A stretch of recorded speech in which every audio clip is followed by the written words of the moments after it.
Hello, everyone. Welcome back to the Love Doesn't Hurt podcast. I'm your host, Ashley Leonard.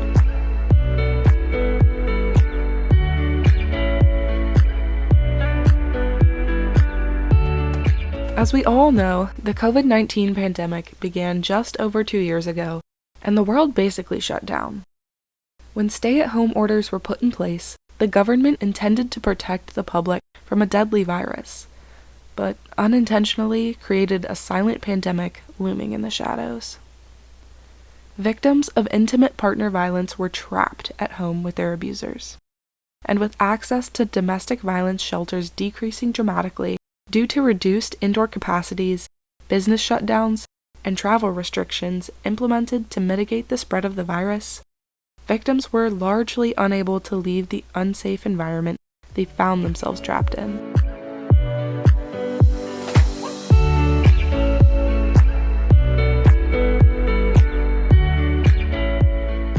When stay-at-home orders were proposed in March of 2020, domestic violence hotlines braced for an increase in demand for services.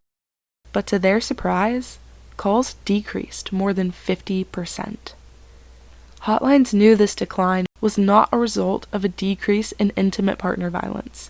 Incidents increased 8.1% after lockdown orders were imposed. This trend had an unfortunate cause. COVID isolation decreased victims' access to those who could have intervened. Increased isolation from friends, neighbors, colleagues, and others likely left many domestic violence cases unnoticed and unreported.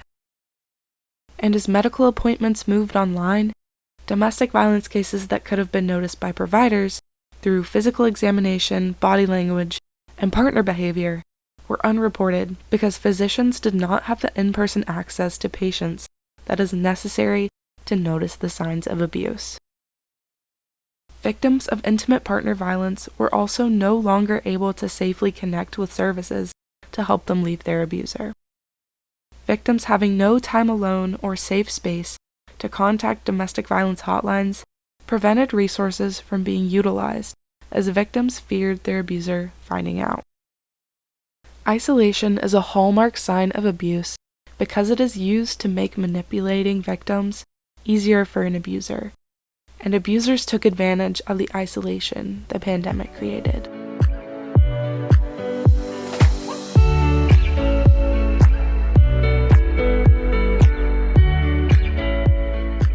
COVID-19 also led to dramatic social changes that impacted the severity of domestic abuse.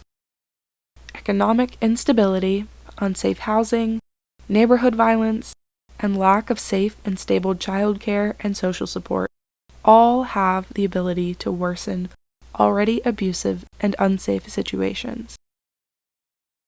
Economic independence is especially crucial in preventing domestic violence, but the pandemic exacerbated financial entanglement between victims and abusers, decreasing their ability to leave an abusive relationship.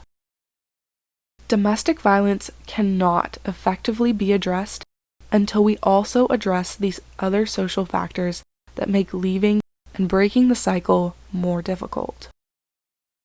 What could we implement to make it easier? This could include increasing social media attention, increasing access to healthcare, increasing social and economic security, and increasing financial support for prevention and intervention efforts like domestic violence education and shelters.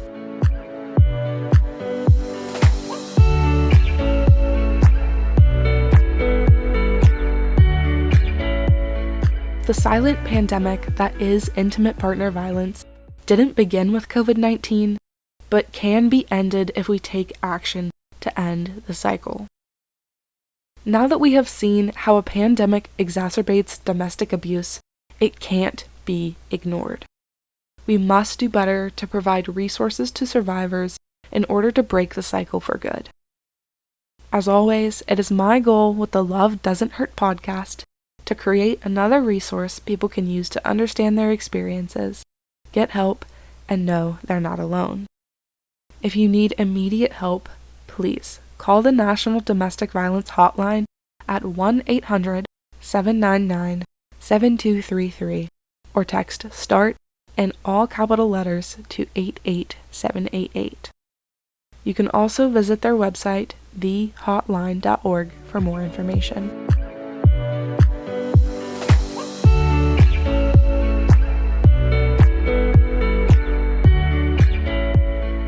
If you enjoyed this episode or learned something new, please be sure to subscribe so you never miss a new episode.